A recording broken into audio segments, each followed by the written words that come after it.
Nandito nga pala ulit tayo ngayon sa taniman ng mga mani natin. Yan. Yan na yung mga mani.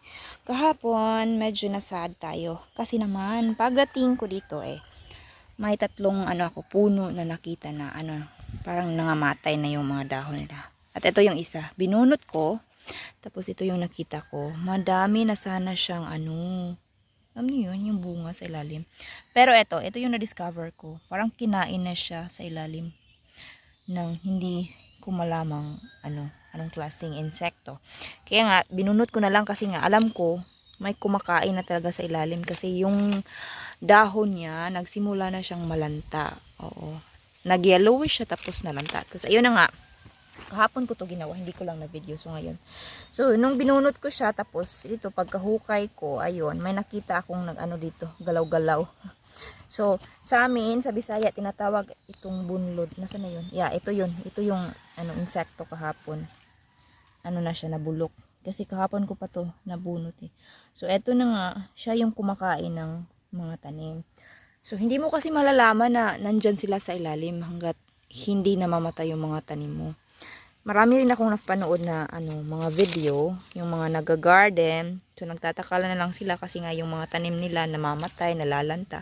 Tapos yun na nga, pag binubunot nila, ang nakikita nilang salarin yung bunlod. So ito, ang sakit sa dibdib kasi naman kitang-kita. Healthy na healthy sana yung mga mani natin. Malalaki yung mga bunga sa ilalim. Ito na pakita ko sa inyo. Yan, may mga buto na. Kaso nga lang, hindi pa talaga siya mature enough para i-harvest. At saka marami pa sana siyang mga ugat na tutubo sa bandang gilid-gilid nila. Ito. Pero wala Kahit naman hindi natin siya bunutin talaga namang mamamatay din sila later. Kaya ayan ang ginawa ko. Hinukay ko. Ay, sayang nga. Sayang talaga. Kasi halos lahat ng mga mani na binunot ko nga na nalanta nga dito. Ito yung dalawa dito. Wala akong nakitang dito kahapon. Hindi ko alam kung meron talaga dito kasi hindi ako nakapagdala nitong bolo kahapon. Kumbaga binunot ko lang gamit yung kamay, hindi ko masyadong nahukay. Wala akong nakita kahapon gumagalaw. I'm not sure kung nandito pa ba yun kasi binunot ko na nga yung tanim, diba? So baka lumayas na rin at naglipat na rin sa ibang puno. Baka wala na siya dito. Ay, nagtakpan ko pala yung camera. Wala na ata. Sayang talaga kasi nga yung mga bunga sana ng mga mani natin talagang nagsisimula na silang parang lumaki. Tapos ito yung kabila. Ganon din. Ito. Kita nyo naman, diba? Ready? Ay, Sofia, nandito. Ito nga pala si Sofia. Hindi namin nalaman na nagbuntis pala itong babaeng ito. Sofia, nung last week lang, nakita namin na parang lumaki yung mga niya. Tawag nipples. Tapos yung tiyan niya, naging pabilog na.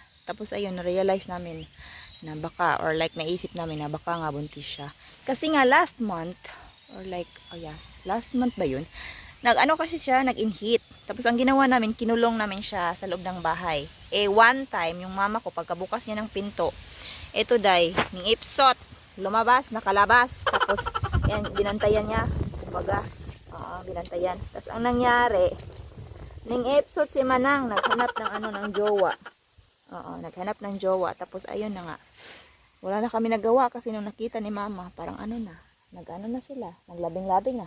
Ay, nakita ko pala. Ito. Ito yung nahukay ko. Ito, sa mga hindi nakakaalam or walang idea kung ito yun. Ito siya. Patay na siya. Kahapon, gidugsak na ako kahapon. So, ito yung itsura nung kumakain sa ilalim. Yung ugat yung tinitira nila, tapos kung may bunga na, or like itong mani natin, syempre namumunga na sa ilalim, kinakain din nila. Kaya ang nangyayari, talaga namang namamatay yung tanim natin, nalalanta. And feeling ko, isa din to sa mga dahilan kung bakit maraming namatay sa aking mga watermelon. Hindi na nga pala ako maasa doon sa watermelon kasi parang lahat sila mag-goodbye na. Ayan, si Sofia Marie. Sumama siya sa akin. Oo, kasi hindi na ako nag-worry. Wala naman akong watermelon eh. Isang puno na lang yung natira. Tapos may isang bunga. Ewan ko. Nagsikamatayan na yung mga puno doon. Parang naano na ako. Na down. Hindi na ako masyadong nag-expect. And then, ito pa yung mani ko. Parang, ay nako, hindi mo kasi malalaman kung may uod sa ilalim. Kasi hindi mo naman mahuhukay yan. Wala ka namang, or like, wala ka namang x-ray or laser na makakakita. Diba? Charot. Ano daw? Ito, hopefully, magtuloy-tuloy na to. Wala nang malalanta. Ito, hindi ko sure kasi yung mga dahon nila. Marami rin butas-butas. Oy, ang dami rin insektong kumakain. Oy. Hindi ko mawari. Baka isa ito. Tingnan nyo. O, yan. Yan, yung insekto na yan. Hindi ko nga lang alam kung yan ba talaga ang kumakain dito or same nang kumakain ng mga ano natin. Watermelon. Ayan, may mga itim-itim na nagliliparan. Dumadapo, hindi ko lang sure. Pero sana hindi na ito mabawasan. Sofia Marie, patingin ng tummy mo. Ayun na nga, 'di ba? Kita nyo na. Bilog na talaga yung tiyan niya. Wala na kami magagawa. Nabuntis na eh. Ayan na. At tapos pakita ko nga pala sa inyo yung mga seedlings ko ng pechay. Ito na siya. Nagdala ako ng isang balding tubig. Ayan. Diniligan ko kasi hindi ko pa to nalilipat. I'm not sure if it's Sofia! Shh! Alidri! Agoy! Tinapakan mo na naman yung nag-iisang watermelon na natira dyan. Sumukutusan kita. Pambihira kang bata ka kaya hindi kita sinasama. Sumasama talaga itong batang ito eh. Estubiding. Ayaw diha. Huwag mong tapakan yung mga pechay natin. Hindi pa natin nalilipat yan. Mag-behave ka man ay. Nagbuntis-buntis ka pa naman. Diba? Mag-behave ka dyan. Mag-behave. Ay, ayaw lagi na tumbe. Porbida. Nagsing mag-ikot-ikot. Ana lang. Ayan. Kita nyo na. Naglalambing itong babaitang ito. Labi. Okay. Nang kiss mo niya. Itong mata man kiss. Wadi ha kayo matumba na mo. Wag dyan.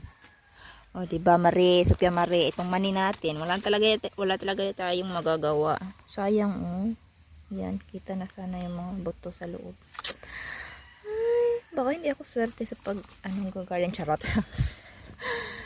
Tapos, yan. Yung mga gilid-gilid pala dyan yan. May mga pa sila, lumalabas na mga ugat. Oo. And hopefully, yan, magsasucceed na yan hanggang maturity na yan. Huwag na mabawasan, kasi naman. Bibilangin natin kung ilan na lang sila. 1, 2, 3, 4, 5, 6, 7, 8, 9, 10, 11, 12, 13, 14, 15, 16, 17. 17. Pero, kita nyo yun? Di ko sure kung parang siya eh. Hindi na healthy yung dahon niya. Baka yan na naman yung susunod. Pambihira na talaga ito. Tapos, yung mga string beans ko nga pala, ito na siya. Ewan ko, ba't ganyan yung mga dahon nila? Parang mga mabutas-butas. Hindi ata ako sila swerte nga. Lahat na lang ng mga itinanim ko. Yung okra. Dalawa yan, pero nasan yung isa? Tapos yan. Agoy, yan. Nalanta po. Uy, ano ba? Nalanta yan. Magtigil na siguro ako sa pag-garden char. Tapos ito. Wala rin. Pambihira. Uy, parang sila, nagmana sa akin, payat. Kung hindi payat, nangamatay. Okay, tigilan ko na ito, no? Hindi ako nababagay dito talaga, charwats. Silakihan na yung mga kasaba ni Papa. Yun na muna, guys. Tingnan natin kung may pa tayo, maha-harvest tayo dito sa bandang huli. Tingnan ko yung mga pinyang na itanim ko doon sa baba. Yung kamote nga pala namin, parang na siya. Pwede na natin tingnan kung may mga na sila bunga. Next month, December. Yes. So, see you next video, guys. Bye-bye.